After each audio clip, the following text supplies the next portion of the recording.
Il paraîtrait que chaque jour est un mystère. C'est l'aventure qui nous attend. J'ai même entendu dire que je me demande qu'est-ce qui va bien nous arriver. Je m'appelle Mina. Je suis Jade. Et vous écoutez l'épisode 65 du N'importe Q.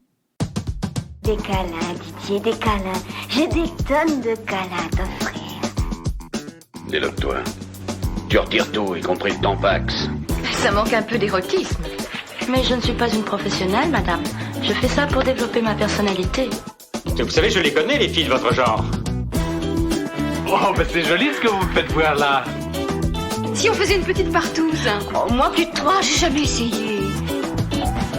Après la saison 1, on s'attaque aujourd'hui à la suite des aventures du petit hamster rose, accompagné de ses fidèles compagnons, Gros Costaud, Evelyne et Docteur Lachatte. C'est parti pour la deuxième saison de la série d'animation Pipoudou.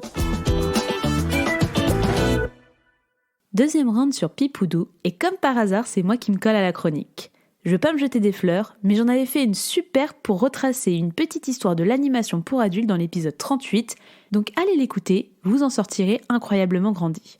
Dans cette chronique, je veux me pencher sur un fait. Ok, le sexe, on n'aime pas ça, on sait. Ok, on baigne dans une culture de la sexualité, partout où on va, ça respire la sursexualisation, en particulier dans le cinéma. Mais il y a un truc qui m'a toujours étonnée, comment ça se fait qu'on a catalogué hyper rapidement les dessins animés pour les enfants, alors qu'ils sont remplis de fantasmes sur pattes et de meufs à poil. Là, vous me dites que vous voyez pas de quoi je parle. Peut-être d'obscurs animés japonais des années 80, mais non, et je suis là pour balancer. Je suis une gosse des années 2000, donc voici quelques-uns des dessins animés les plus emblématiques de ma génération. On va commencer avec les Totally Spies, magnifiques dans leur tenue moulante de latex, avec des boobs et des booties bien rebondis pour des lycéennes. Oui, elles sont mineures, vous ne rêvez pas. On va continuer sur les programmes pour filles, avec les Winx, en mini-jupe et brassière à paillettes, sachant qu'encore une fois, on a affaire à des mineurs de 16-17 ans environ. Autre fantasme sur pattes, on peut citer Kim Possible, environ 15 ans. On peut avoir aussi des contre-exemples comme les Super Nanas, et encore, beaucoup de personnages féminins adultes sont très sexy, Sourire d'enfer et ses personnages vraiment moches, ou Code Lyoko qui mélangeait anime 2D et 3D. Et à l'époque, ça me choquait pas du tout, au contraire, je trouvais ça cool. Mais allez vous habiller en combinaison de latex dans la rue quand vous êtes ado, je pense pas qu'on vous regardera d'un bon œil. Allez vous balader en mini-jupe à paillettes, même adulte, pas facile à assumer avec le harcèlement de rue et les nombreuses remarques dégradantes qu'on pourra vous faire. Osez porter le crop top de Kim Possible au lycée et vous écoperez peut-être d'un ban avec en prime une remarque d'Emmanuel Macron. On peut faire un tour du côté de l'animation japonaise, où ces festivals de bonasses et de gros boobs, vraiment, vous n'avez pas cherché loin, flemme de vous faire une liste. Encore aujourd'hui, je suis dérangée par cette hypocrisie. Rendre les personnages féminins sexy et attrayants alors que la cible sont des enfants, mais absolument refuser que l'animation puisse avoir un contenu sexuel. Désolé, mais elles sortent pas de nulle part les combis latex, elles en ont fait fantasmer plus d'un. Et dans le fond, pourquoi être choqué par une série comme Pipoudou qui ne fait que reprendre ses codes très référencés avec des bites à l'air qu'on finit par ne plus voir tellement c'est banal? Quid du Docteur Lachatte, à toute charme de la série, dont le chara-design et les tenues légères flirtent avec celui des personnages féminins de l'anime One Piece par exemple? Pourquoi on peut tout sexualiser et rien assumer sexuellement dans le dessin animé? Petit spoil pour cet épisode, aucune plateforme n'a voulu financer la seconde saison de Pipoudou, pas même Pornhub, c'est dire. Et perso, je rêve qu'on puisse être assez décomplexé du fion pour kiffer le contenu d'animation sexuelle en tant qu'adulte et laisser les enfants avoir des contenus matures sans meufs sursexualisées. Qu'on considère que c'est ok de parler de sexualité en ne prenant pas les adultes pour des cons. Qu'on puisse nous raconter des aventures fantastiques ou du space opéra avec des guerriers à poil et des leçons de morale sur ce que peut être la sexualité.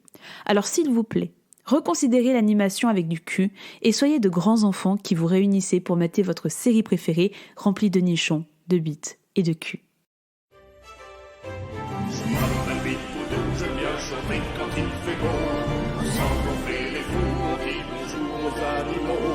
Chaque jour est un mystère, c'est l'aventure qui nous attend.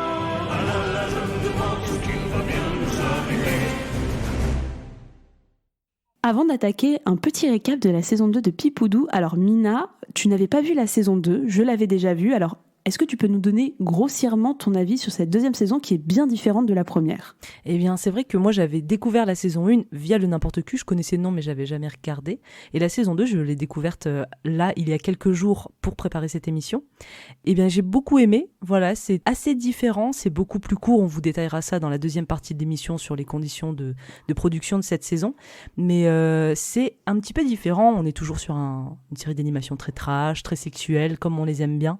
Mais avec beaucoup moins d'épisodes, et je trouve que c'est un petit peu dommage, mais je détaillerai mon avis là-dessus un petit peu plus tard. Et toi, quel est ton avis sur cette deuxième saison ? Eh bien, sachez que on va détailler les conditions de production de cette série dans une deuxième partie, comme tu le disais, mais on peut déjà teaser en disant que cette deuxième saison s'est largement financée grâce à un crowdfunding et que j'ai payé pour la saison 2 de Pipoudou. Donc je pense que ça décrit assez bien l'amour que je porte à cette série. Et la deuxième saison ne m'a pas beaucoup déçue. C'est vrai qu'elle est vraiment différente de la première, mais elle part beaucoup plus dans un gros délire de science-fiction que j'apprécie beaucoup. Je trouve qu'en fait, contrairement à la saison 1, qui était beaucoup plus dans l'éducation sexuelle, pour rappel, elle avait été précommandée et pré-produite par une plateforme de diffusion qui était Black Pills, qui a très très vite décédé, on va dire ça comme ça, et qui du coup a fait que Pipoudou s'est retrouvé sans producteur, enfin plutôt sans diffuseur fixe. Bah, ça sent en fait que la première saison, elle était un peu commandée, un petit peu formatée pour être éducation sexuelle rigolote et un peu trash. Et cette deuxième saison, j'ai l'impression que justement les réalisateurs, producteurs ont vraiment ouvert les valves. Ils ont dit, écoutez, foutu pour foutu, autant qu'on pousse le délire jusqu'au bout, qu'on fasse le truc de science-fiction. C'est ultra référencé, c'est pas beaucoup mieux animé, mais moi je trouve visuellement que c'est beaucoup plus de qualité que la première saison pour plein de raisons différentes, mais j'aime beaucoup cette deuxième saison. J'ai un amour pour toutes les parodies de chaque épisode, j'aime les épisodes très méta et franchement j'ai passé un très bon moment devant cette saison qui est, comme toi, je trouve trop courte. C'est vrai que pour rappel, du coup, Pipoudou and the Super Fuck Friends, c'est une série d'animation française créée et réalisée par Balak. On a fait un épisode sur la première saison, donc n'hésitez pas à l'écouter avant pour avoir déjà un premier aperçu de la première saison. On vous détaille pas tous les épisodes, donc il y a du spoil, mais il n'y a pas tant de spoil que ça. Ça vous permet quand même de découvrir la saison 1 librement après, sans problème. Pour résumer, pour celles et ceux qui n'ont pas vu, déjà allez voir Pipoudou saison 1 et saison 2. Tout est disponible gratuitement sur le site Pipoudou. Donc on vous la recommande vivement. Arrêtez l'épisode ici, revenez nous écouter après, allez regarder Pipoudou.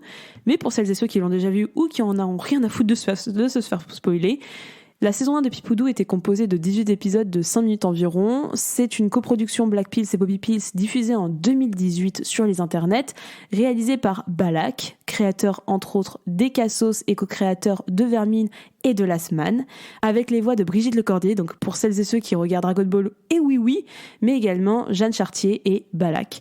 Et en gros, on suivait plein de petits épisodes, vous allez aller dans une sorte de forêt magique avec des personnages dessinés de manière très mignonne, très colorée, très cartoonesque. Vous allez avoir Pipoudou qui est un petit hamster rose de sexe masculin. Vous allez avoir ses amis gros costauds, une sorte de buffle très obsédé par le sexe. Le docteur Lachatte qui va faire un petit peu foi d'explication scientifique devant des personnages qui ne comprennent rien à la sexualité et à leur corps. Et vous allez également avoir le personnage de Kevin dans la saison 1 qui est un personnage transgenre qui est devenu Evelyne aujourd'hui dans la saison 2. On repart avec la même équipe à la réalisation pour la deuxième saison, une saison qui va s'appeler Pipoudou and the Super Space Friend, donc là on a un aspect beaucoup plus science-fiction, et on a une série qui fera 8 épisodes pour la deuxième saison et qui sortira en 2021. Et on reste sur des épisodes d'environ 5 minutes. On n'avait pas détaillé l'entièreté de la saison 1 parce qu'il y avait beaucoup d'épisodes et qu'il y avait un peu des épisodes filler et des épisodes, avec une histoire qui se développait au fur et à mesure. On a un peu mis de côté cette histoire, mais pour reprendre un petit peu le résumé de la saison 2 de Pipoudou, en gros, à la fin de la saison 1, Pipoudou a fait péter sa planète avec son énorme bite. Voilà, on n'a pas résumé, mais je vous invite à aller regarder la saison 1. Ça n'a pas de sens dans ma bouche, mais ça en a une quand vous regardez la série. Et du coup, Pipoudou, Docteur Lachatte, Gros Costaud et Evelyne se retrouvent propulsés dans l'espace et doivent trouver une solution pour que la forêt jolie et leur planète reviennent à la normale. Et il est important de noter, avant de détailler le premier épisode, que donc cette saison 2, on vous l'a déjà dit, n'avait pas trouvé de financeurs, en tout cas du côté notamment des plateformes de streaming, parce que ça aura un lien avec le premier épisode, et qu'ils ont donc dû faire appel à un Kickstarter pour financer cette deuxième saison. Premier épisode, Amaflix Plus. Excellent épisode que j'aime énormément. En gros, c'est un épisode qui va un petit peu remettre en question tout ça et le fait qu'ils n'ont pas trouvé de diffuseur. Et je trouve que c'est un parti pris assez couillu. Et pour le reste de la saison, on va aller grosso merdo dans plein de petites aventures qui vont pas être méta comme ça. Mais ça va vraiment être un épisode où vous allez retrouver, entre guillemets, Pipoudou, le docteur Lachatte, Gros Costaud et Evelyne en train de crever un peu dans l'espace suite à l'explosion de la planète grâce à l'énorme bite de Pipoudou, plutôt à cause. Et qui se retrouvent, entre guillemets, absorbés par une espèce, de vaisseau planète, entre guillemets, avec plein de petits bots qui représentent chacun des PEGI, donc moins 12, moins 18, moins 16, et Amazon, Netflix. Donc en gros, ça va être un épisode assez méta pour dire que personne ne veut voir ça, sachant que l'une des particularités de cette saison, c'est que ces personnages se baladent un peu à poil, que vous allez voir des personnages féminins avec des gros seins un peu over-sexualisés, des personnages masculins qui se baladent avec la teub à l'air. Donc voilà, c'est quelque chose qui plaît pas beaucoup aux plateformes de manière générale, et je pense que les réals et producteurs ont voulu se lâcher en disant là ça suffit en fait, c'est trop. C'est ça, en fait du coup on a les 4 amis qui sont en train d'errer dans leur vaisseau cassé et ils sont quand ils se réveillent, ils sont coincés dans cette espèce de plateforme de streaming avec plein de petits robots donc qui représentent Amazon, Netflix, Disney+. Des petits robots qui ont des petits pistolets qui lancent des petits carrés noirs pour cacher le sexe et les seins des personnages et qui ont tous un accent anglais pour représenter les plateformes américaines qui disent we love you, we love Pipoudou, but we are the biggest platform in the universe. On ne peut pas montrer gros zizi, pas de gros zizi ni de gros titties. Donc c'est tellement drôle. C'est très très drôle et vraiment on reconnaît là le discours très de Pipoudou qui est vraiment à part, qui est vraiment un ovni dans le monde de l'animation et qui peut pas rentrer dans les cases que proposent Netflix, Amazon et compagnie. Et on retrouve aussi la forme un peu d'éducation sexuelle qu'on a dans la première saison, avec Dr Lachatte qui répond à ces plateformes. Mais c'est absurde. Elle a souvent cet air-là très, très investi, un peu too much. C'est absurde. Nous sommes des êtres sexués. Vous ne pouvez pas nous retirer nos organes génitaux. Donc un message plutôt positif et vrai, mais les robots ne peuvent pas l'écouter et ils sont à deux doigts de leur couper le sein et le sexe. Et finalement, ils sont sauvés par un vaisseau en forme de clitoris qui est mené par les Bakers. Donc les Bakers, c'est ceux qu'on appelle les donateurs qui, en gros, de manière très méta, font que finalement, c'est ces espèces de soldats dans un style très animé, très, très beau gosse, etc., qui viennent les sauver. En disant on vous donne l'argent, on vous donne le vaisseau, maintenant allez-y, allez vivre vos aventures et vous devez retrouver le Onaka qui est une sorte... On ne sait pas encore pour le moment, mais une sorte d'entité ou une sorte d'objet qui leur permettrait... Un artefact, merci beaucoup du terme, un artefact qui leur permettrait de retrouver leur planète et la forêt jolie. Et donc le premier épisode se termine comme ça avec cette nouvelle mission et donc les 4 personnages récupèrent le vaisseau clitoris qui est géré aussi par un robot copilote qui est un personnage qu'on voit dans la première saison qui s'appelle Baru Baru-chan qui est une espèce de personnage de jeu vidéo très sexualisé, sexy, pornographique même. Et en fait, qui va parler en japonais pendant toute la saison, juste pour donner des ordres. Et c'est très, très drôle. Vraiment, Baru Baru-chan, c'était l'un de mes épisodes préférés de la saison 1 de Pipoudou. Et en fait, c'était une sorte, à l'époque, c'est les jeux érotiques japonais. C'est, les nouvelles, les game novels, entre guillemets, un petit peu érotiques japonais. Ils ont récupéré cette actrice qui joue Baru Baru-chan de manière très sexuelle. Et ça marche hyper bien. Enfin, franchement, tout le vaisseau est hyper bien construit. Je trouve que c'est très intelligent. Et je trouve que ce premier épisode, ça donne le ton. C'est très con, mais en fait, pour moi qui ai payé la saison 2, j'avais l'impression d'être remerciée, grâce à cet épisode. J'avais vraiment cette sensation de me dire, putain, on a réussi à accomplir quelque chose. J'avais l'impression d'avoir un épisode qui était adressé à moi, en fait. Et c'est vrai que je l'ai beaucoup apprécié de ce point de vue-là, parce que comme moi je travaille dans l'animation, je sais à quel point c'est compliqué de faire de l'animation pour adultes.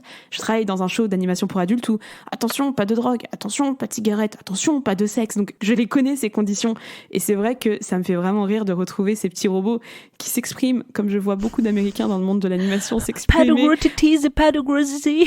Oh oui, I can hear you, but I can't see you. Tu vois, vraiment tous mes calls, des fois c'était vraiment ça. Donc c'est vrai que déjà, j'avais l'impression que ça s'adressait à moi en tant que personne qui travaillait dans l'animation et j'avais l'impression que ça s'adressait à moi en tant que bakeuse et que d'une certaine manière, j'avais un peu sauvé ces personnages. C'est très con, mais c'est vrai. Mais la suite de la saison 2 va être différente de ce premier épisode très méta et on va partir plus dans des épisodes d'aventure parodique avec Pipoudou et ses amis.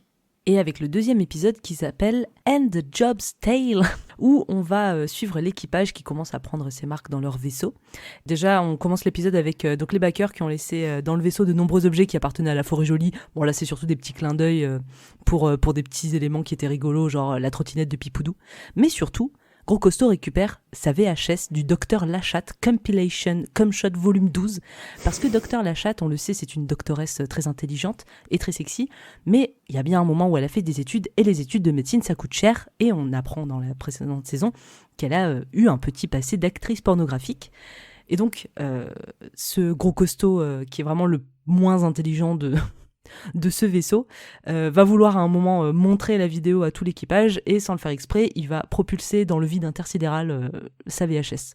Et il veut absolument la retrouver, ce qui fait qu'il va très très vite, et ce qui propulse le vaisseau dans une espèce de continuum espace-temps, où il se retrouve propulsé 2000 ans plus tard, sur une mystérieuse planète où la cassette a connu une nouvelle vie, on va dire comme ça, un second succès sur une planète qui, en gros, est constituée d'habitants un peu chelous, qui n'arrivent pas à se reproduire, qui n'arrivaient en tout cas pas à se reproduire, et qui, grâce à la cassette du Dr Lachatte, se reproduisent pas tant que ça, mais ont mis en place une espèce de culte en suivant exactement toutes les actions qu'il y a dans la cassette, sachant que cette action, c'est principalement du bukake, de ce qu'on voit en tout cas. Et c'est très très drôle parce qu'en fait ça va être un épisode qui va être vraiment sur le porno, sur la pornographie. Bon, un petit peu la reproduction, c'est peut-être l'un des quelques épisodes où on va avoir encore un peu d'éducation sexuelle, mais encore une fois c'est voilà, pour pouvoir vous reproduire il faut mettre le zizi dans la zizette, et puis voilà, enfin tu vois, c'est le genre de choses où je fais bon, ça normalement on le sait tous. A priori, oui, ça va. Voilà, c'est pas forcément l'éducation sexuelle que j'aurais le plus voulu avoir, surtout après la saison 1 de Pipoudou, mais j'ai fait bon, on retrouve un peu tout ça, c'est vraiment con, c'est plus rigolo qu'autre chose. Et c'est aussi un discours sur la pornographie que je trouve vraiment pas mal intéressant en fait. Tu trouves qu'il y a un discours sur la pornographie là-dedans ? Pour moi, c'est vraiment juste une aventure, j'y vois pas forcément un truc très...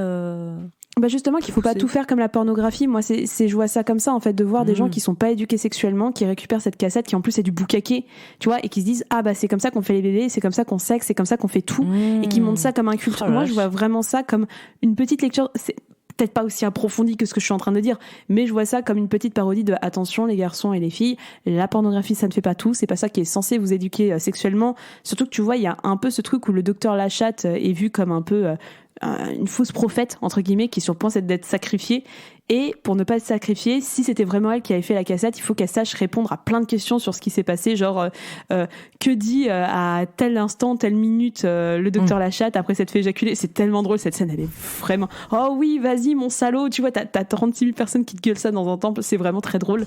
Et t'as un moment où on lui demande, voilà, sur la scène de Cumshot, combien de personnes viennent lui jouir sur le visage, et Dr Lachatte se plante, et c'est en fait Gros Costaud qui va sauver la mise parce que lui il adore ses cassettes, et il va vous expliquer que non, il n'y a pas 11 personnes, il y en a 10 parce qu'il y en a un qui n'a pas vraiment éjaculé, c'était un effet spécial, on peut voir le petit tuyau qui dépasse de son gland, etc. Enfin tu vois, il y a quand même un petit discours je trouve sur la pornographie qui est présent. C'est vrai qu'en plus il termine en disant il y a autant de tags que d'étoiles dans l'univers, c'est la diversité qui fait la vie. Bon, on est toujours sur un discours qui paraît très naïf, mais en même temps qui montre un petit peu parce que après il met en avant aussi le fait qu'il y a d'autres cassettes, et donc il y a d'autres pratique, parce que là on est vraiment sur une cassette focus sur le boucaquet, donc c'est vrai c'est vrai que c'est un épisode un peu plus discours autour de la pornographie.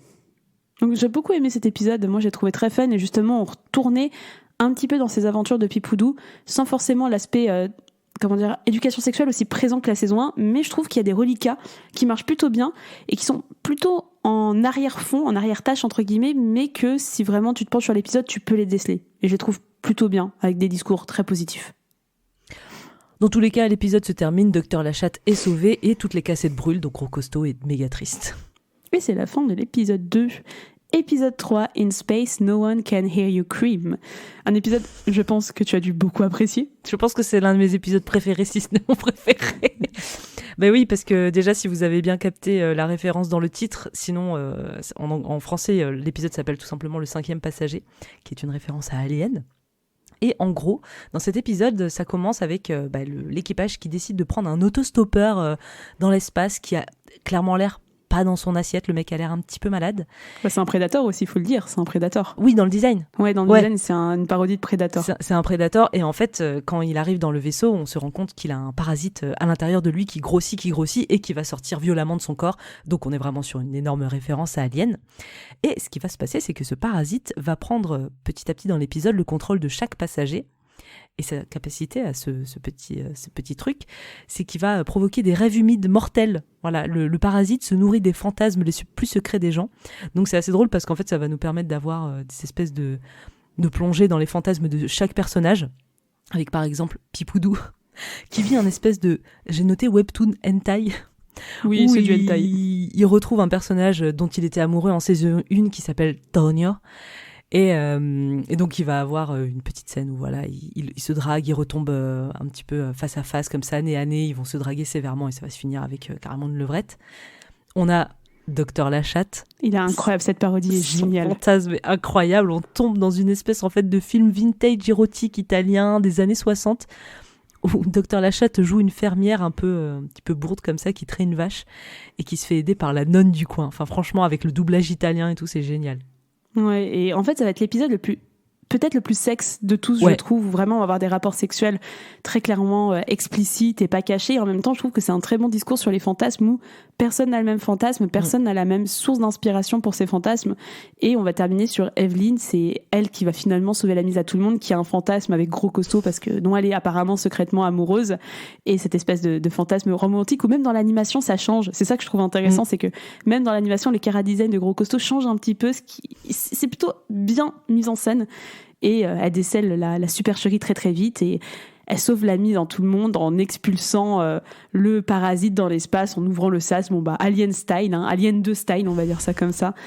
Mais très clairement, je trouve cet épisode très intéressant sur le discours des fantasmes et la pluralité des fantasmes, qu'on n'a pas tous la même manière de fantasmer au monde, qu'on n'a pas tous, par exemple, on va voir Pipoudou qui est vachement dans un délire hentai avec quelqu'un qui connaissait un fantasme qu'il a pu assouvir plus ou moins. Et en plus, c'est très intéressant parce qu'il se projette en tant que femme. C'est ça aussi qui m'a intéressé avec Pipoudou, c'est que c'est Pipoudou-chan et très clairement, c'est une femme et pas un petit hamster masculin.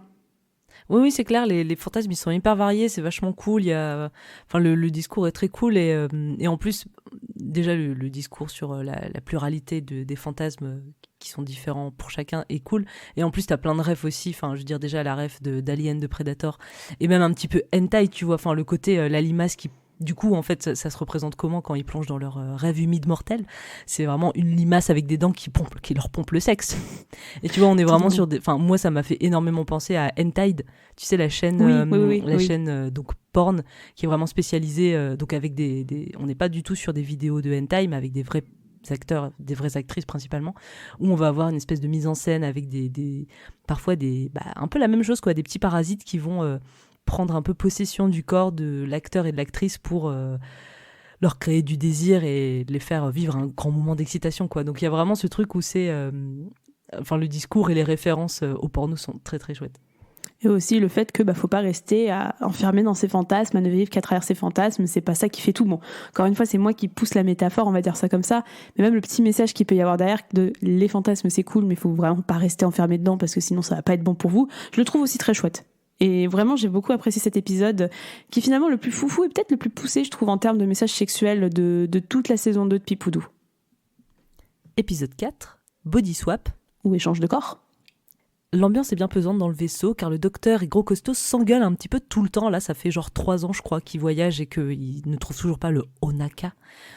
Donc Gros Costaud et Docteur Lachatte ne se supportent plus, c'est vraiment compliqué.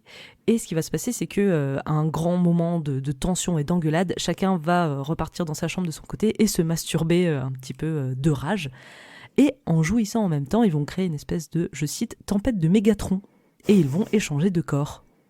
Et finalement, le docteur Lachatte va se retrouver dans le corps de Gros Costaud et Gros Costaud va se retrouver dans le corps du docteur Lachatte, ce qui est plutôt drôle. Moi, j'ai beaucoup aimé aussi cet épisode qui est que finalement, ils se comprennent pas du tout. C'est même, par exemple, le docteur Lachatte ne comprend pas la sexualité de Gros Costaud qui adore se mettre des pommes de pin dans l'urètre. Ça peut paraître bizarre, je vous jure, dans ma bouche. Allez regarder la saison, ce sera moins. Mais voilà, elle comprend pas beaucoup, Gros Costaud non plus, ils se comprennent pas l'un l'autre, ils comprennent pas la vision de l'un de l'autre, et finalement, ils vont se rendre compte que dans le corps de l'un de l'autre, peut-être que ce qu'ils ne comprennent pas chez l'autre est peut-être une bonne chose et que peut-être que c'est une ouverture d'esprit dont ils ont besoin pour pouvoir bien s'entendre et se comprendre. C'est beau ce que tu dis. Non mais c'est vrai que du coup pour inverser donc cette situation, il va falloir qu'ils rejouissent en même temps et donc ils se lancent frénétiquement à se masturber chacun de leur côté pour jouir. Mais en fait déjà trop de pression, donc en général c'est un petit peu difficile de s'investir et de s'exciter quand tu te mets trop la pression. Et en fait, ils font les trucs classiques, voilà. Donc lui, il se doite en tant que docteur Lachatte, il sait même pas se doiter. Jouir. Elle se masturbe, mais elle n'arrive pas à éjaculer. Et du coup, elle va commencer à mettre un doigt.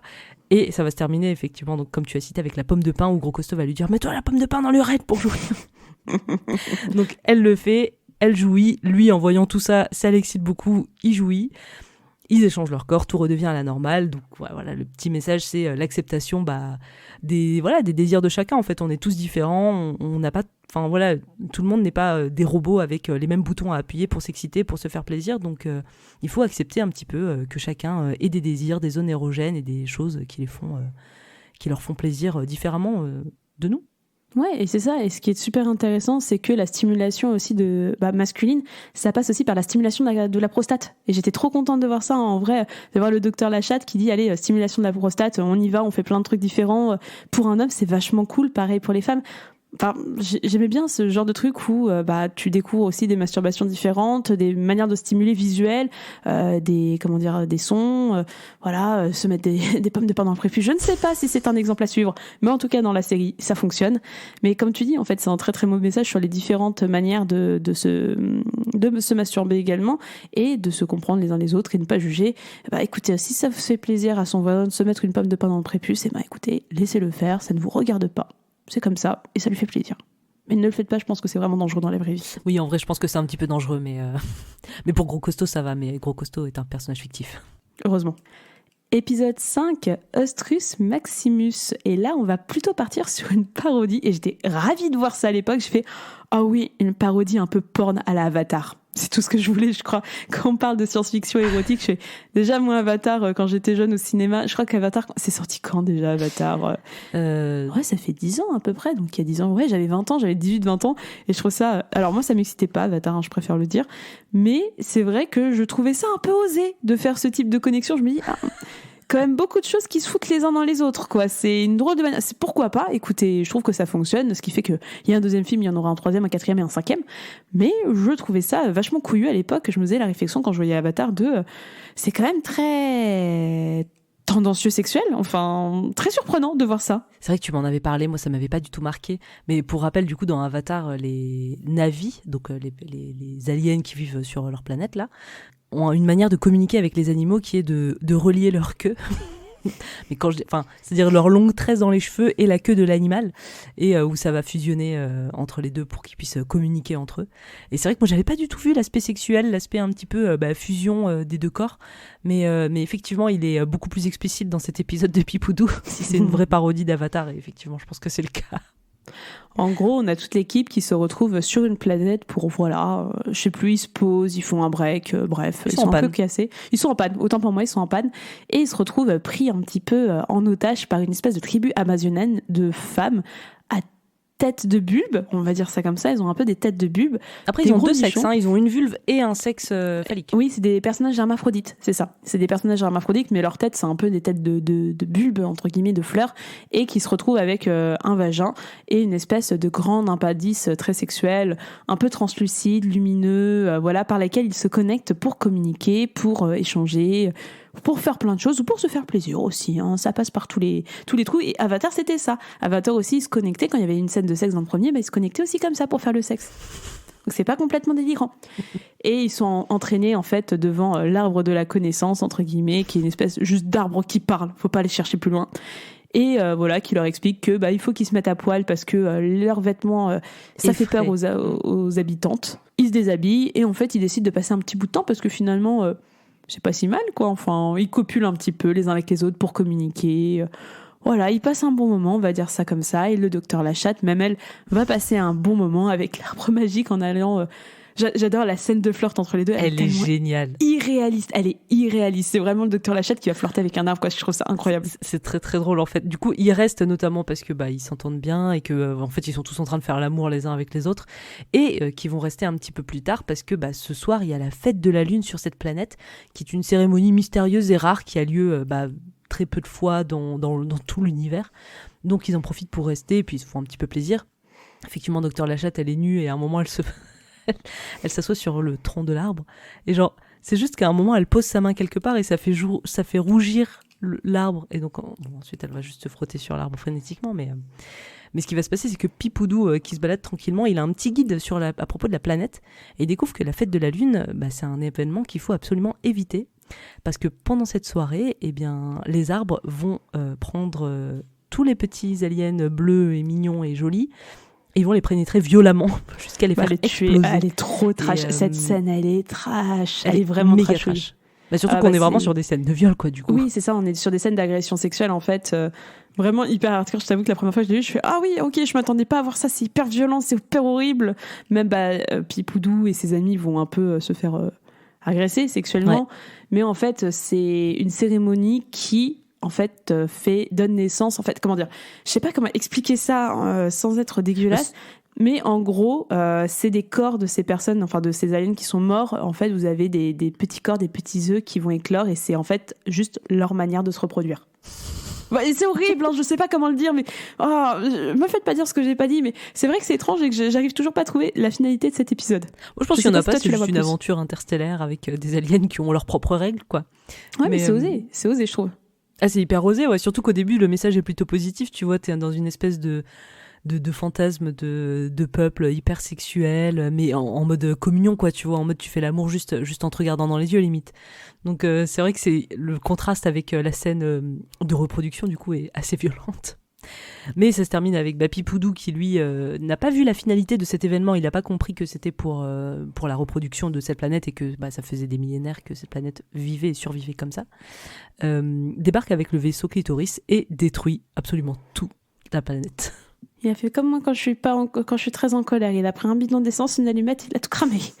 Et du coup, ils ont juste niqué toute la planète, l'écosystème. Et j'aime trop ça. Bravo, Pipoudou a encore niqué une planète. Enfin, franchement, c'est plutôt rigolo. Mais je t'avoue que c'est peut-être l'épisode qui me laisse un peu le plus froide, entre guillemets, quand je vois la scène d'agression. En fait, je me dis, est-ce que c'était vraiment nécessaire ?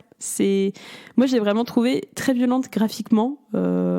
Je sais pas trop quoi en penser. En fait, c'est le seul épisode un peu point d'interrogation. J'étais ravie de voir une parodie d'Avatar, mais pour que ça se termine comme ça, j'étais un petit peu...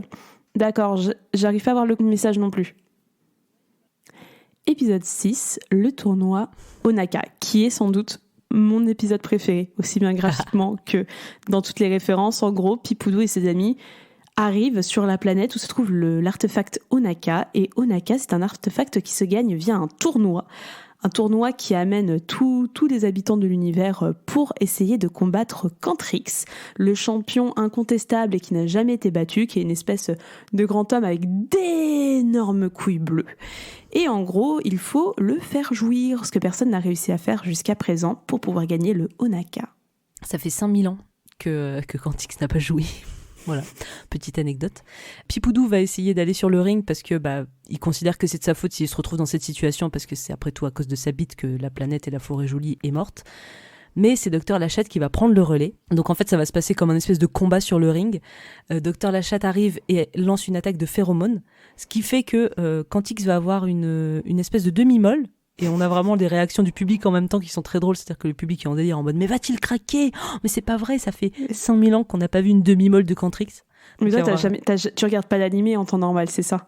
Ah non, mais oui, je vois bien les rêves très... C'est des rêves Dragon Ball. Oui, carrément. Oui. Vraiment, c'est dès qu'il y a un truc, c'est « Oh là là, qu'est-ce qui va se passer ? Cantrix a complètement craqué !» C'est vraiment ce genre d'événements avec des attaques complètement lunaires, très Dragon Ball dans l'esprit, avec des commentaires très Yu-Gi-Oh!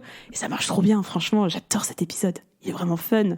Et Dr Lachatte, après, va faire plein de types de stratégies différentes pour essayer de contrer Cantrix, qui va lui faire un cunilingus pour essayer de la faire jouir, qui va utiliser un peu des trucs à la Chevalier du Zodiaque pour lui faire révéler tous ses sens, essayer de lui faire vivre les orgasmes du passé, du présent et du futur. Franchement, c'est hyper bien construit, même en termes de mise en scène. Et finalement, Dr Lachatte réalise quelque chose. Elle va voir Cantrix, elle l'embrasse, ils font l'amour et ils jouissent. Sur quoi Dr Lachatte donne un super message, je trouve, de toute la série, c'est le sexe, c'est pas une compétition. On n'est pas là pour faire jouir l'autre et pas se faire plaisir. Donc autant prendre tout le plaisir qu'on peut et jouir ensemble. C'est quand même plus sympa que d'être en concurrence. Non, mais c'est trop mignon, hein. Et puis Cantrix, il termine à la fin en disant « Pendant tous ces milliers d'années, j'ai envisagé le sexe comme un combat. Mais ce n'est pas un combat. C'est une rencontre, un partage, un abandon où tout le monde gagne. » Donc c'est très mignon. Et encore une fois, comme c'est très sarcastique comme série, ça paraît très naïf, mais en fait, le message est quand même plutôt choupi. Et du coup, grâce au talent de Dr Lachatte et à son intelligence, l'équipe gagne le Honaka. Enfin. Et j'aime bien parce que t'as vraiment cette mise en scène où, en gros, Cantrix se jouit, donc en fait, la jouissance pardentieuse, et vous avez ces espèces de plans sur le sol où tu vois des gouttes, comme si c'était de la pluie. En fait, c'est du sperme, et en fait, ça pleut du sperme. C'est tellement drôle. C'est vraiment tellement drôle. Mais le Honaka est détruit par l'arrivée d'une antagoniste de la saison 1 qu'on n'a pas décrite. On va un peu passer cet arc sous silence, entre guillemets, si vous êtes intéressé par la série. Mais voilà, il y a un petit événement dramatique qui fait que tout le monde est capturé sauf Pipoudou et qu'il ne tient qu'à Pipoudou d'aller sauver l'univers en détruisant cet antagoniste qui veut ken avec lui à tout prix, entre guillemets. Donc c'est vrai que vous allez avoir dans l'épisode suivant un plan d'entraînement à la Star Wars avec, comment il s'appelle le vieux crapaud. Le vieux Bernard. Ouais, le vieux Bernard, celui. Pipoudou, il faut que tu suces tes bites. Oui, c'est ça. C'est lui. Puis il y a aussi une ref à Dragon Ball, ce qui est très drôle, avec un Kamehameha un peu sexuel avec la bite de Pipoudou dans cet épisode, avec la voix de Brigitte Lecordier. Donc c'est extraordinaire. Et pour terminer, on va parler un petit peu quand même du dernier épisode. Donc pour sauver l'univers, en fait, le docteur Lachatte, dans le 7e épisode, va se faire, entre guillemets, tuer, ou plutôt envoyer dans un autre univers par cet antagoniste, et elle va se retrouver, où ça ? Dans les bureaux de Bobby Prod. Donc en fait, vous avez une espèce d'effet à la Roger Rabbit, où vous allez avoir le personnage du docteur Lachatte complètement dessiné qui erre dans les bureaux de Bobby Prod pour essayer de trouver une solution et ramener sa planète, et qui va rencontrer Balak et les autres producteurs, qui va être dans les studios. C'est très méta en fait, ça va être l'épisode le plus méta, mais voilà, c'est vrai que en fait, ça sent que comme ils n'avaient pas les financements pour faire les 10 épisodes, ils ont rushé. Et ils ont essayé, en gros, c'est Dr Lachatte qui va faire « Non mais attendez, moi je vais écrire la fin de l'épisode » et tout d'un coup, oh là là, tout rentre un peu à la normale. C'est un petit peu ça, quoi, finalement. Mais c'est un épisode qui est plutôt sympa et qui, je trouve, est plutôt gentil, et une petite lettre d'amour et une petite déclaration d'amour pour toutes celles et ceux qui ont réussi à faire cette série. Je trouve que c'est cool de voir un studio d'animation, de voir un peu des gens qui travaillent, de voir Balak. Tout le monde se prête au jeu. T'as même Brigitte Lecordier, c'est elle qui va sauver la situation. Je trouve ça rigolo. C'est pas forcément l'épisode que j'ai préféré, mais je trouve que c'est quand même un bon petit délire pour, je pense, un épisode qui avait pas les moyens d'être entièrement financé. Disons que c'est une bonne conclusion aussi à la série, parce qu'on sait qu'il y aura pas de suite après cet épisode, en fait. Il laisse quand même une porte ouverte. En fait, à la fin, vous avez Pipoudou, tout le monde est sauvé. Il a même retrouvé les habitants de la saison 1 de la Forêt Jolie. Ouais, mais c'est un peu pour avoir une conclusion un petit peu jolie, tu vois, parce que déjà, quand on a un passage, dès que Dr Lachatte arrive dans le monde et qu'elle rencontre Balak et tous les autres scénaristes, on les entend dire non, mais on va pas faire de saison 3, on va pas leur demander à chaque fois de l'argent, tu vois, pour la financer. Donc, on sent quand même que c'est un petit peu la fin et que du coup on essaie de faire plaisir à tout le monde et de regrouper dans la joie et la bonne humeur tous les personnages de la série. Ouais, mais moi j'ai envie un peu d'avoir de l'espoir et me dire peut-être dans une autre réalité, parce que je suis sûre qu'en vrai, tu demandes aux fans, je pense que si tu laisses passer un peu de temps, les fans seraient prêts à financer une autre saison de Pipoudou, sachant que quand même Bobby a eu le droit à une aide du CNC pour financer cette saison, qui était pas assez importante pour pouvoir financer toute la série, mais ils y ont le droit, et ça s'affiche en énorme avec un panneau qui commence, vous avez tous les épisodes commencent par soutenu par CNC, etc., et vous avez une petite phrase en bas à droite qui dit « Eh ouais gros ». Et franchement, je trouve ça assez fou que le CNC ait donné de l'argent pour ça. C'est très con, mais j'ai jamais vu le CNC donner de l'argent pour ce genre de choses. Un contenu aussi sexuel, je pense que même la première saison était pas soutenue par le CNC. J'espère ne pas dire de bêtises, mais il me semble que non. Et franchement, je trouve ça fou qu'un organisme de l'État donne un peu d'argent pour faire une série aussi débilement sexuel que ça. Mais je trouve ça fantastique. Et je trouve que c'est un petit accomplissement, et j'espère que les gens pourraient donner de l'argent pour une 3e saison, mais d'une certaine manière, c'est un peu le paradoxe de c'est pas aux fans de donner de l'argent, normalement c'est à l'État de un peu soutenir ce genre de choses. Surtout en France, on a un système qui aide vraiment à se développer et à soutenir des initiatives de création, de réalisation et d'animation. C'est pas aux fans de tout le temps donner de l'argent pour ce genre de choses, et même s'ils le feraient, je trouve que c'est pas normal de tout le temps demander. Mais bon, ça c'est que mon avis. Mais poursuivons justement cette conversation avec la suite et la deuxième partie de cette émission, puisque nous parlons de financement. Les fans à la rescousse de Pipoudou saison 2, le crowdfunding, ou plutôt le Kickstarter. Comme l'avait expliqué Mina en début d'épisode, si la saison 1 avait été produite par Black Pills, cette deuxième saison se retrouvait sans diffuseur, donc sans moyen pour pouvoir être financée. Bobby Prod a décidé de passer par un système de crowdfunding, par un Kickstarter, et ils ont lancé ce Kickstarter qui a duré 1 mois en décembre 2019, sachant que la campagne prendra fin début 2021.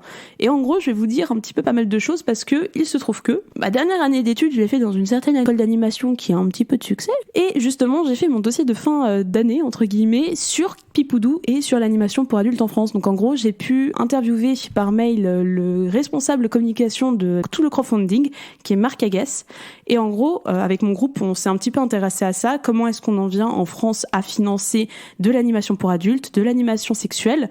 Et en gros, Marc Agas nous a dit « Nous avons décidé de monter une campagne de financement participatif, aussi car en parallèle, nous avions essayé en vain de trouver un nouveau diffuseur pour produire la saison 2 de Pipoudou, une série mélangeant humour et sexe, ça ne rentre dans aucune case. Aux États-Unis, ils sont trop prudes. Vous pouvez parler de sexe, mais pas le montrer. Au Japon, vous pouvez faire de l'animation érotique, mais c'est un marché à part entière, un peu comme le porno, ce qui n'est pas la nature de Pipoudou, qui reste une comédie, pas assez porn non plus pour certains sites pour adultes. Oui, on a aussi abordé ce genre de diffuseur. Donc même Pornhub a refusé Pipoudou saison 2. C'est tellement alien, ça ne rentre dans tellement aucune case, c'était impossible que qui que ce soit le finance, à part les premiers fans de Pipoudou. Et du coup, ils ont été obligés, entre guillemets, de passer par Kickstarter, donc avec 6 paliers pour financer cette deuxième saison. Le premier palier étant de 290 000 € de financement, donc qui était le minimum pour pouvoir produire au moins 5 épisodes de la saison 2, et le maximum, c'était 540 000 € pour financer la saison complète, qui était censée comporter 10 épisodes. Au total, ils ont eu quand même 470 000 €, ce qui est quand même énorme, avec plus de 6600 backers, je crois. 7500 exactement. 7500, donc il y a quand même eu beaucoup d'investissements là-dedans, mais malheureusement, ça n'a pas permis de pouvoir financer la saison complète et les 10 épisodes, d'où le fait que ça se ressent peut-être un tout petit peu sur le dernier épisode et sur le fait que ça va un petit peu vite et qu'il y a un petit peu de frustration, en tout cas de ma part, j'avoue, sur cette saison, mais qui malheureusement n'est pas de leur faute, qui est juste dû au fait que ils avaient quand même pas énormément de moyens pour pouvoir finir tout ça. Et ce qui est quand même assez intéressant, c'est que tu vois, en effet, ce 8e épisode, je pense qu'il n'aurait pas dû exister parce qu'ils avaient réussi à financer entièrement seulement 7 épisodes pour un total de plus de 390 000 €, comme tu le disais. Et je pense que l'aide du CNC est venue un petit peu arrondir les angles pour un 8e épisode, d'où l'épisode un petit peu Roger Rabbit. Je pense que ça se justifie un petit peu comme ça, mais en effet, moi je trouve ça assez fou quand même qu'ils aient levé autant d'argent pour un dessin animé, sachant que Marc Agas nous a vraiment spécifié qu'ils ont eu des soutiens, en tout cas Pipoudou est vraiment apprécié en France. Bon, logique, vous me direz jusqu'à présent. Aux États-Unis, il a quand même un petit peu de public aux États-Unis, mais également au Japon. Pipoudou a eu, pour cette saison 2, un doublage japonais. La première saison n'avait eu qu'un doublage un doublage français normal et un doublage anglais, mais cette deuxième saison a eu le droit même à un doublage japonais, et je trouve ça assez fantastique de se dire qu'ils ont réussi à rassembler un peu d'argent pour l'ouvrir au reste du monde, entre guillemets. Et je trouve que Pipoudou trouve bien sa place au Japon avec toutes ces références. Mais attends, est-ce que je dis n'importe quoi si à un moment j'aurais pas vu Pipoudou sur Netflix ? Non, tu l'as jamais vu sur Netflix, c'est impossible. Okay, tu l'as jamais vu sur Netflix. En fait, à l'époque, c'est ce que j'expliquais dans l'autre épisode sur Pipoudou, c'est que, en gros, Black Pills avait commandé 3 programmes originaux à Bobby Pills. Il y avait eu Crazy Young, il y avait eu Vermine. Ces 2 séries se sont retrouvées sur Netflix et j'ai essayé de montrer Vermine à mon copain aujourd'hui et je me suis rendu compte qu'ils ne sont plus sur Netflix. Donc j'ai l'impression qu'ils ont été retirés de la plateforme. Et Pipoudou, en fait, ça avait été le dernier qui n'avait pas été sauvé, qui n'avait pas été rescapé. Et du coup, la seule solution qu'avait trouvé Bobby, c'est ouvrir un site ouvert à tous, de diffusion libre pour que qui que ce soit ait envie de regarder Pipoudou. Mais en tout cas, il a été repêché par aucun diffuseur. C'est impossible. Et ce qui a fait le succès, entre autres, de ce Kickstarter, c'est que les rewards, donc les récompenses que vous pouviez avoir selon la somme que vous donniez, étaient vraiment multiples et je trouve qu'elles étaient très très bien. Au minimum, vous pouviez donner 5 €. Au maximum, 8 000 € après c'est un maximum, sachant que la récompense qui a été le plus donnée par les gens, ça a été 15 € et 60 € où vous pouviez avoir une peluche Pipoudou, vous pouviez avoir accès aux animatiques. Et sache que j'ai une copine dans le studio où je travaille actuellement qui se balade tout le temps avec sa peluche Pipoudou. Dès qu'on va regarder un petit truc et tout ça, elle se promène avec sa peluche Pipoudou sur le ventre et je suis toujours ravie de la voir. Attends, mais qu'est-ce que t'as eu, toi ? Et ben moi j'avais donné 15 € et j'avais réussi à avoir un petit doujin, une petite BD Docteur Lachatte pornographique que j'ai toujours à l'heure actuelle. Et ça pouvait aller, on a tous une onde dans les remerciements, vous pouviez avoir accès au making of, vous pouviez avoir des wallpapers, il y avait vraiment des récompenses, un système de récompenses qui était hyper intéressant et super bien pour les fans. Après je soupçonne que cette campagne était beaucoup soutenue par des gens de l'animation, mais en tout cas elle a été soutenue et c'est le maximum. Et Marc Aguès précise que, au final, j'ai estimé que le point mort se situait à 5 épisodes de 190 000 € sur les 10 épisodes de la saison 2. Nous avons donc mis le premier palier pour 5 épisodes, puis des paliers supplémentaires jusqu'à 10 épisodes, tout en précisant, quel que soit le montant final récolté et le nombre d'épisodes produits, il s'agirait bien d'une saison 2 complète au niveau du scénario. L'histoire de la saison 2 serait juste racontée en plus ou moins d'épisodes. Donc je pense que ils auraient pu faire plus, mais je pense qu'en vrai, l'histoire n'aurait pas forcément été plus développée, avec plus d'épisodes. On en a quand même 8 sur 10, ce qui est pas dégueulasse, mais je trouve que c'est quand même assez fou que cette saison 2 soit faite, qu'ils aient récolté autant d'argent en un mois. On rappelle que les Kickstarter, c'est seulement un mois, et je trouve ça dingue, et ils ont fait un super travail sur la communication. Marc a précisé que la presse n'a pas été aussi sensible à cette campagne à la faute d'un contenu trop sexuel. Donc finalement, c'est pas la presse qui les a aidés, donc en fait ils ont réussi à lever ces fonds tout seuls, et je trouve ça fou que les gens soient prêts à payer pour l'animation pour adultes. Et j'espère que d'autres projets comme ça se feront à l'avenir, et je pense que les gens seront là pour payer. Faut pas qu'il y en ait trop, parce que les gens peuvent, en plus avec l'inflation, plus autant donner d'argent, parce que bon, on commence à être pas mal pauvres en France pour beaucoup d'entre nous, mais j'espère qu'il y aura d'autres initiatives comme ça, et ce que je préférerais encore plus, c'est qu'il y ait des diffuseurs qui soient prêts à payer pour ce genre de contenu. Ce serait quand même mieux que de demander de l'argent aux fans, quoi. Mais c'est vrai que dans tous les cas, tous les projets Kickstarter, financement participatif, c'est forcément des projets de cœur, parce que c'est des projets... à part qui ne peuvent pas avoir de financement, et on fait appel aux gens pour ça, mais tu sens que Pipoudou, c'est vraiment un projet qui tenait à cœur, en fait, à Bobby Pills, à Balak, et même aux gens qui ont travaillé. Enfin, tu vois, c'était quand même assez cool de voir dans la communication de leur Kickstarter qu'ils ont pu faire une petite vidéo avec Brigitte Lecordier et la doubleuse du docteur Lachatte, qui je ne sais plus comment s'appelle la doubleuse. Mais voilà, on avait des petites vidéos quand même où c'était les doubleurs qui font partie quand même de l'identité de Pipoudou, et qui participent vraiment à l'attrait qu'on peut avoir pour la série, de voir qu'ils ont pu participer à ça. Enfin, je veux dire, Brigitte Lecordier et l'autre doubleuse, c'est quand même des gens qui n'ont pas besoin de Pipoudou pour vivre et pour avoir un travail. Donc, il y a vraiment ce truc où c'est un projet très différent de ce qu'ils font d'habitude, et ils ont envie de le voir vivre. Et c'est ça qui est trop chouette, c'est que tu sens que c'est un projet de cœur pour tout le monde, en fait. Donc, c'est vraiment très cool. Et je pense effectivement que beaucoup de gens qui ont participé... Ouais, ça doit être pas mal de monde qui travaille dans le milieu de l'animation. Et bien, sache que je viens de retrouver dans mon dossier, concernant les bakers de la campagne, plus d'un tiers sont étrangers provenant de 48 pays différents en dehors de la France. Donc en fait, il faut se dire qu'il y a un tiers, ça vient de gens qui sont même pas français. En fait, je me demande comment cette série a été connue. Je trouve que cette série est tellement alien, même sur sa méthode de diffusion et de propagation, entre guillemets. Je me demande vraiment comment c'était connu, et je viens de me rappeler d'un truc. Est-ce que tu te souviens alors ? Mina et moi, nous sommes amatrices de films d'horreur et de films de genre, et nous allons à un événement qui va bientôt se produire, nous en parlions juste avant cet enregistrement, à Paris, le PIF, le Paris International Fantastic Film Festival, qui est un festival de films de genre et films d'horreur. Et est-ce que tu te souviens, je crois que j'étais avec toi, que pendant une année, justement, ils avaient affiché dans le cinéma plein de panneaux financés pour encourager la campagne de financement de Pipoudou. Ah non. Est-ce que tu t'en souviens ? Eh ben si, je m'en souviens justement. Je crois que ça a été la seule fois où il y avait quelque chose d'affiché pour cette campagne. Mais Pipoudou a, pendant tout un festival, été affiché en écran. Je crois que c'était les écrans quand t'attendais le film et tout ça, quand t'errais un peu dans le cinéma. Et ben il y avait des publicités pour soutenir Pipoudou saison 2. Et je crois que c'est même comme ça, je me souviens que j'avais appris qu'il y avait une campagne de crowdfunding. Je crois que c'était comme ça. Mais en tout cas, voilà, il y a quand même eu du soutien pour Pipoudou, pas par n'importe quelle presse, mais par un petit peu de presse. Et le fait est que ça a bien marché. Je viens de retrouver les chiffres que le CNC a donnés. Donc, le CNC a donné une aide de 45 000 €. Donc, je pense que c'est ça qui a fait un petit peu rouler cet épisode 8 de la saison 2. Mais en effet, pour moi qui travaille dans l'animation, je peux vous le dire, 45 000 €, tu fais pas grand chose avec ça en animation. Ça coûte très cher d'animer de la 2D, et c'est quand même assez, je trouve, miraculeux d'avoir réussi à faire autant d'épisodes de cette saison 2, surtout que je la trouve très quali visuellement, je la trouve très drôle. Je trouve qu'il y a de l'économie à des endroits qui sont intelligemment bien faits dans la mise en scène. Bref, moi je t'avoue que je trouve que c'est quand même un succès d'avoir réussi à faire ça, et je pense que Bobby Prod peut être très fier d'avoir réussi à atteindre ses objectifs. On va maintenant se poser la question, avec cette deuxième saison qui est assez différente de la première. Faire de la fiction avec du sexe, est-ce que c'est beauf, est-ce que c'est trash, est-ce que ça fonctionne déjà tout simplement ? Je vais répondre. Jade, est-ce que ça fonctionne tout simplement ? Moi je trouve que la sexualité peut avoir une place vraiment toute trouvée et très logique dans un récit. Je trouve qu'on a de plus en plus d'œuvres qui prennent ce parti pris sans que la sexualité soit le sujet du film. Par exemple, j'ai pensé à How to Have Sex qui est actuellement au cinéma. On a plein de films autour de la sexualité, mais vraiment faire de la sexualité la vraie sexualité, c'est-à-dire montrer des nichons, montrer des nichons, on en voit assez souvent, mais voilà, montrer des pénis et tout ça. Je trouve que ça peut avoir une part, et je trouve que justement le faire en animation, ça dédramatise la chose. chose. Et on peut trouver ça beauf. Tu vois, par exemple, j'ai déjà parlé de Pipoudou avec des amis qui me disent que pour eux, c'est l'objet, le saint graal de la beaufitude, ce avec quoi je ne suis pas d'accord, surtout que la première saison était très apportée et éducative.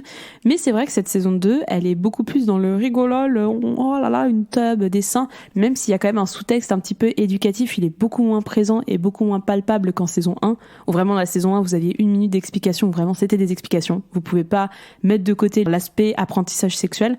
C'est beau, c'est trash, mais ça marche, et je trouve que l'animation, en tout cas l'animation 2D, est le parfait médium pour ça, que ça marche hyper bien, que tu peux dédramatiser, et que l'intelligence de Pipoudou, c'est de faire ça avec des designs très cartoon, très enfantins, très colorés, qui font que c'est encore plus rigolol, quoi.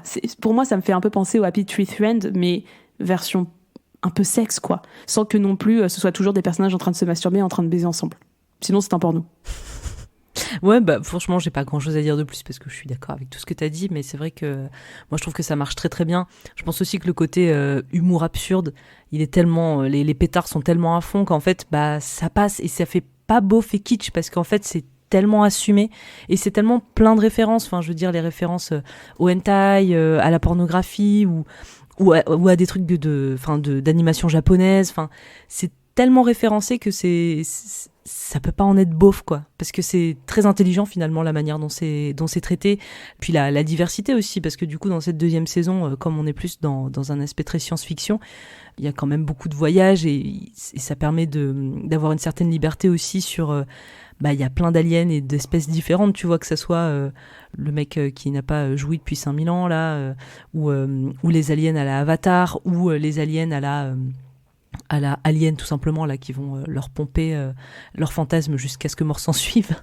Tu vois, il y a un aspect, certes c'est très référencé, mais c'est hyper je sais pas, moi je trouve qu'il y a un côté très Rick et Morty avec beaucoup d'aliens et d'espèces très différentes, cette diversité auquel des fois on pourrait même pas penser, on se dit comment ils ont pu sortir un truc pareil, et ça m'a un petit peu fait ça avec cette deuxième saison, donc j'ai trouvé que c'était vraiment très très cool, et je trouve pas du tout ça beauf, voilà, c'est juste c'est pas parce qu'il y a du cul que c'est beauf, quoi. Et le beauf, en fait, c'est Gros Costaud. Lui, il représente le beauf, mais les autres ne le sont pas.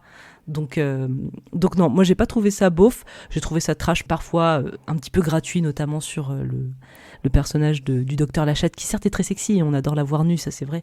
Mais des fois, j'ai trouvé que son corps était un petit peu trop au centre de certains trucs. Et ça m'a, gentiment un petit peu... même pas saoulé, j'irais pas à dire jusque-là, mais des fois je m'en serais peut-être un petit peu passé. Je trouve pas que c'est beauf, c'est juste une bonne fiction d'aventure, de science-fiction, avec du cul certes, mais pourquoi pas après tout.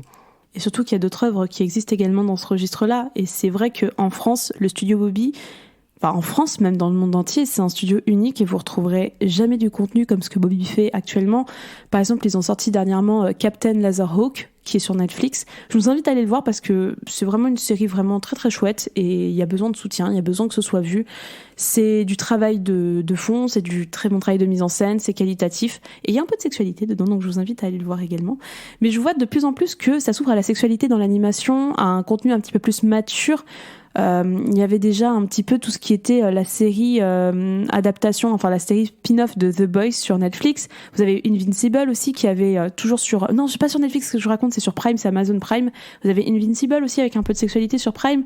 Mais c'est vrai que des trucs aussi ouvertement sexuels, moi les quelques souvenirs que je vais avoir, ça va être surtout les dessins animés, les longs métrages d'animation franco-belge de Picha dans les années 70 et 80. Par exemple, on avait eu Fritz the Cat, que j'aimerais beaucoup qu'on fasse dans N'importe Q. On a La Honte de la jungle qui s'inscrit vraiment également dans un peu ce même registre de des petits zizis dans la jungle, un Tarzan avec un tout petit kiki, etc. Franchement, il y a des longs métrages qui sont plutôt dans les années 70-80 qui existaient déjà comme ça. Et par exemple, également, Bobby avait fait Monsieur Flap. Je vous invite à aller la voir. J'adore cette série. Je trouve qu'elle n'est pas assez connue ni assez vue.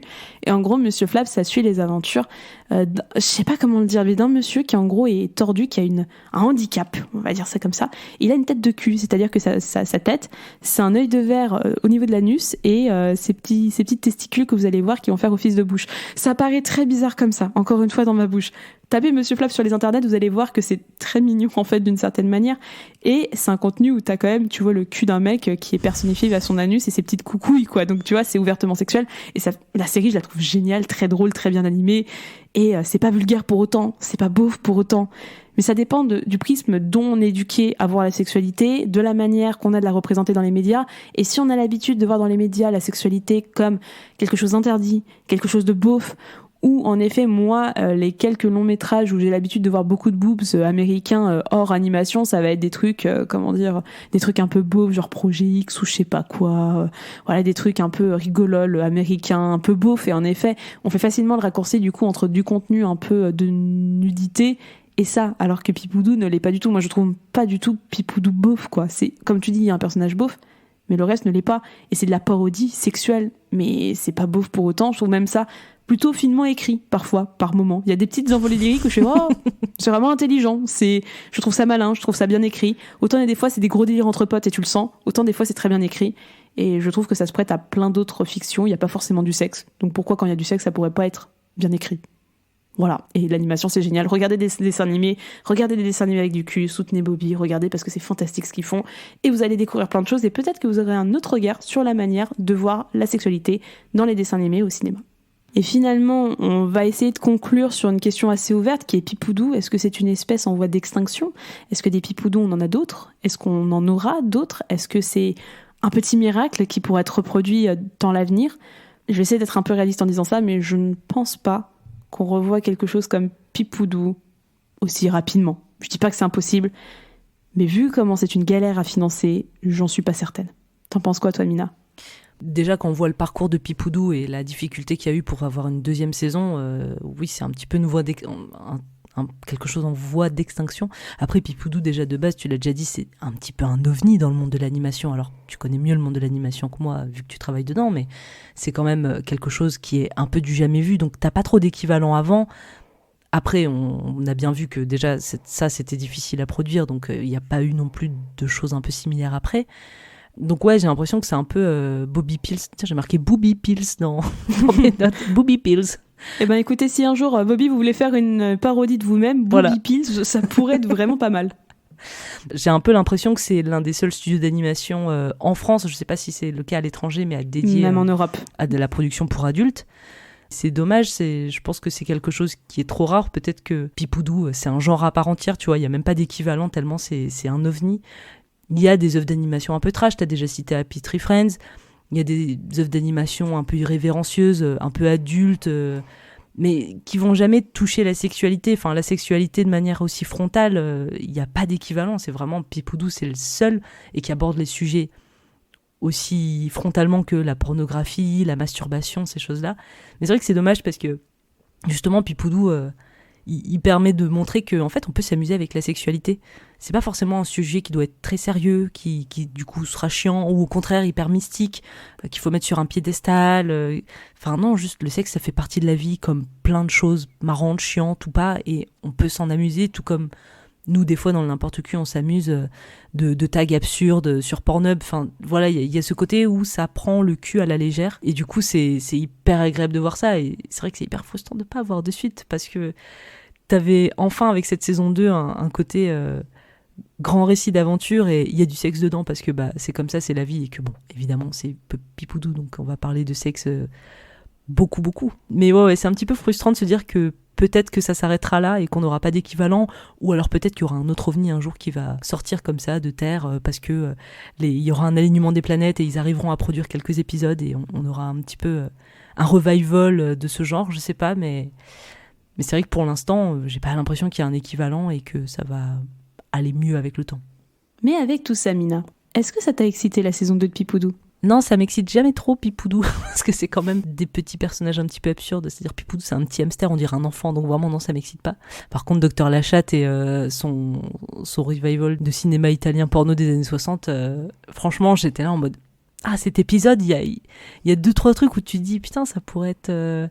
Tu vois, si ça aurait été poussé plus loin, ça aurait pu être excitant. Mais non, mais par contre, c'est vrai que c'est un super projet et c'est cool de dire que ce truc existe. Certes, il n'a pas pu se terminer dans les conditions idéales, mais c'est déjà génial que ce truc existe, qu'il soit disponible gratuitement pour tout le monde. Donc n'hésitez pas à aller voir Pipoudou. En plus, c'est hyper rapide, c'est des épisodes très courts, c'est gratuit. Il n'y a vraiment aucune raison de ne pas regarder cette série géniale. Et toi, Jade, est-ce que ça t'a excité ? Tout pareil que toi, moi c'est vrai qu'il y avait aussi cet aspect très hypersexualisation du Dr Lachatte qui est un peu l'atout de charme de l'univers de Pipoudou qui est très bien utilisé et je pense que beaucoup n'ont pas donné de l'argent pour rien, soyons honnêtes. Et c'est vrai que ça va être un peu cette figure, cette espèce de mascotte, parce que finalement c'est Pipoudou qui est au centre de tout, mais le Dr Lachatte vraiment c'est l'atout de charme, c'est vraiment cette figure assez sexuelle, mais qu'ils ont réussi à bien écrire, parce que ce n'est pas qu'un physique, le Dr Lachatte n'est pas qu'un physique. Mais c'est vrai que l'épisode, moi aussi, le seul moment où j'ai pu avoir un peu d'intérêt sexuel, ça a vraiment été la parodie italienne, ça a été tout pareil que toi. Sinon pour le reste aussi, je regarde ça tellement avec mes yeux d'analyse, j'ai des copains et copines qui ont bossé dessus, donc j'arrive pas à me dire que c'est une œuvre sur laquelle je me masturbe, et pourtant je suis très friande de hentai, je suis très friande d'animation un petit peu pornographique, mais très clairement non, en fait c'est une œuvre de fiction.